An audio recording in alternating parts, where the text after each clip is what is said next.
Hello and welcome to the season premiere of A, B to Z. I'm Adam Ford. And I'm Devin O'Brien. This is the 17th season of A, B to Z. Neither of us have even been alive for that long. Kind of crazy to think about that. Yeah, that's bananas. This year has brought many changes to our high school, the biggest being a change in the administration. That is correct, Adam. This 2017-2018 school year, we have a new interim principal, Mr. Larry Dory.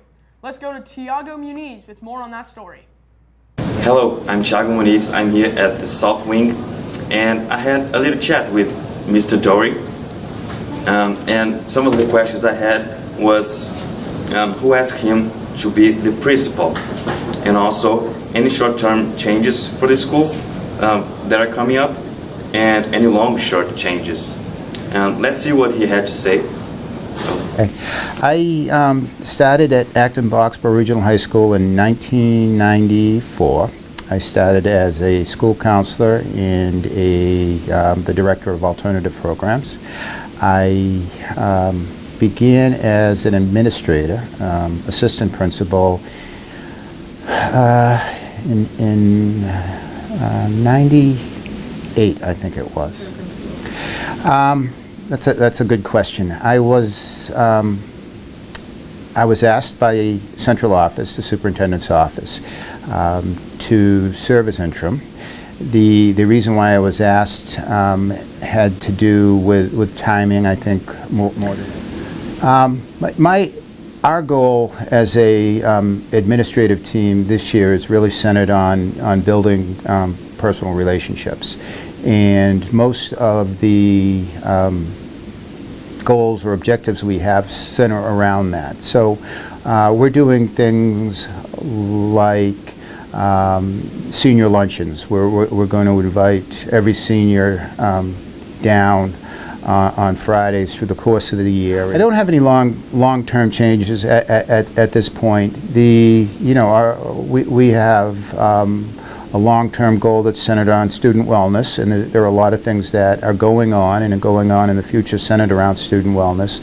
One thing that we're looking at is the schedule, and the other thing that we've been looking at is the start time, and we're certainly looking at what we do in advisory.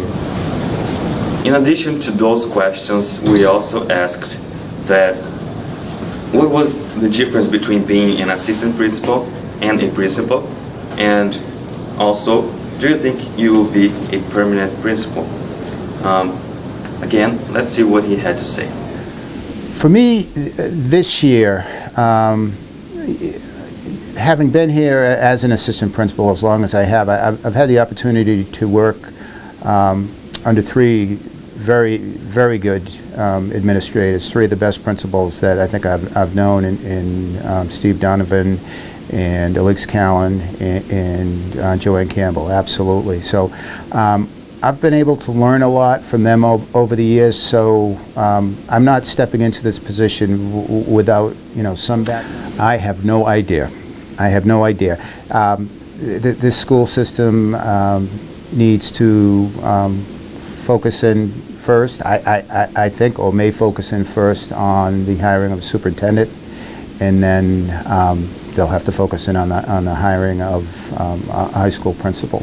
But I have no idea where that will play out. Mr. Dory has been here at AB for a very long time. I would never stay here for that long. In other news, this week, registration for juniors taking the PSAT on October 14th has started. If you are interested, make sure to pick up a registration form in the Counseling Center before Friday the 29th of September. The cost is $25, cash or check made out to ABRHS, and there will be a $5 late fee for registration after September 29th. The last date for late registration is October 6th. Man, we are throwing many dates at you to put on your calendars. Adam, do you think they're ready for another one? Why not? Back to School Night will be held October 5th, starting at 6:50 p.m. That is a scary night for most students. You never know what your teachers will say about you. Speaking of teachers, the Academic Support Center is looking for tutors. If you have periods free 3 and 8, consider seeing Miss Garrison in room 242. And we will be right back after this quick public service announcement. Texting while driving is something that can cause serious danger to yourself and others. It is said that texting and driving makes a crash up to 23 times more likely. One way this causes danger is that teens who text while driving spend 10% of their time outside the lane. It is important to spread the word about these consequences of texting and driving, as it will decrease the number of casualties for the future. So don't text and drive.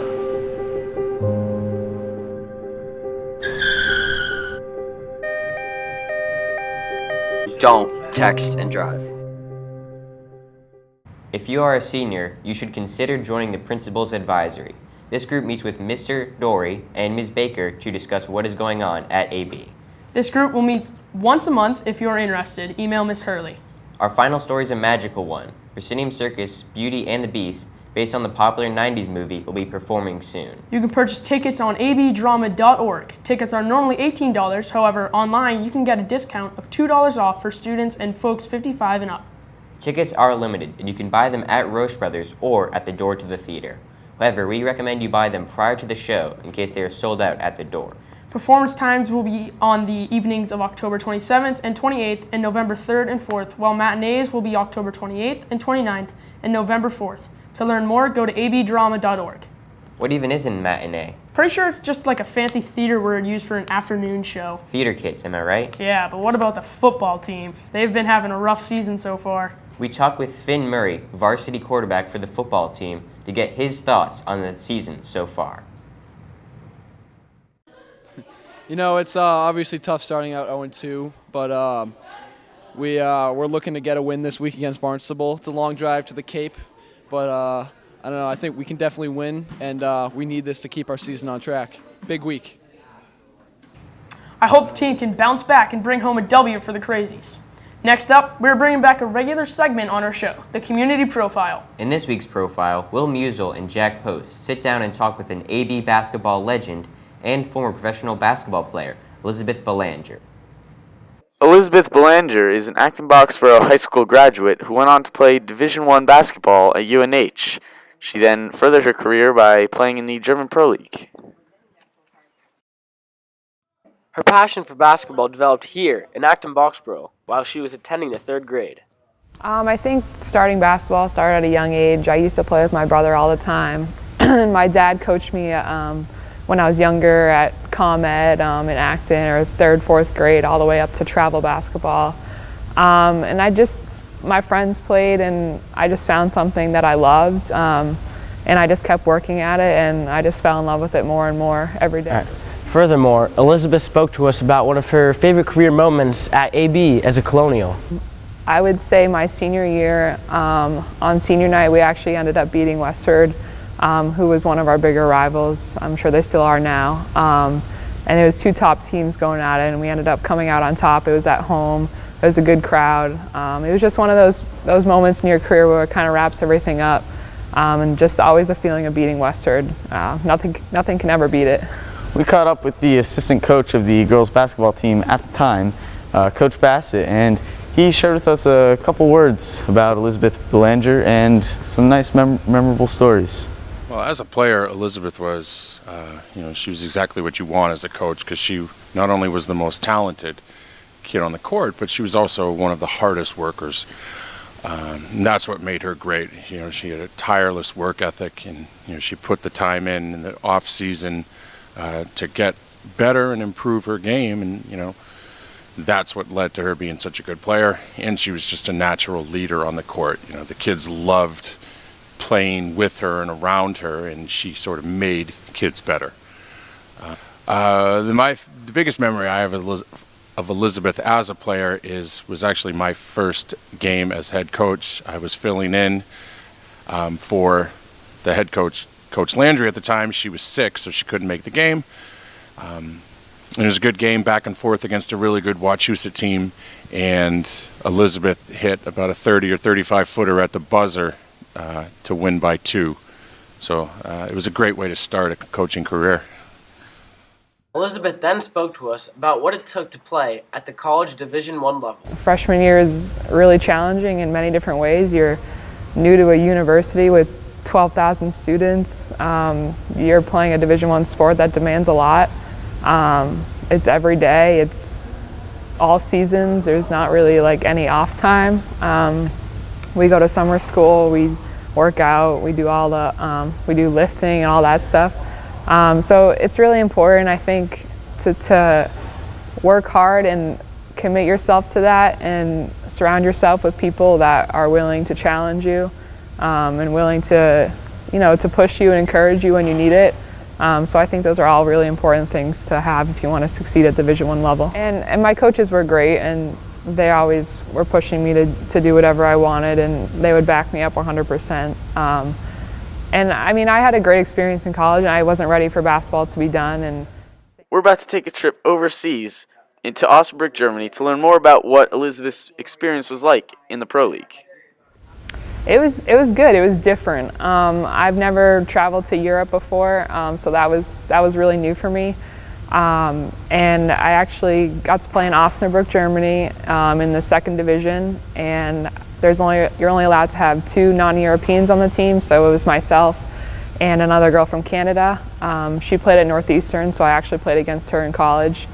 And so we were roommates. It was a lot of fun. I mean, my whole team was basically German, and they spoke German, and I didn't know what they were saying half the time, which was really challenging. And a little bit during basketball, because my coach was obviously more comfortable speaking German than English. But in terms of basketball, it's always the same game. Just it varies a little bit. It was a little faster pace. There's only a 24-second shot clock in Germany as compared to a 30-second shot clock in college. And so that was a little bit different. But I loved it. I loved the experience. It was cool to see how other people lived. Elizabeth told us about some of her future pursuits in basketball. I want to get into college coaching, so I might be starting at UNH. I'm not quite sure yet. I'm still looking around, but I definitely want to stay in the game, teach kids kind of how to play the game, how to learn, how to get better. So that's why I want to stay involved. A truly remarkable story from one of the greats here at AB. As always, I'm Will Musil, and I think we all took a little something home from that. Thanks for that story, Jack and Will. Elizabeth has had an amazing playing career and now has decided to shift into a coaching career. That's right, Elizabeth will be starting her first year this winter as an assistant coach at Southern New Hampshire University. Good luck to Elizabeth. Would you look at the time? That's it for A, B to Z. I'm Devin O'Brien. And I'm Adam Ford. And I'm Devin O'Brien.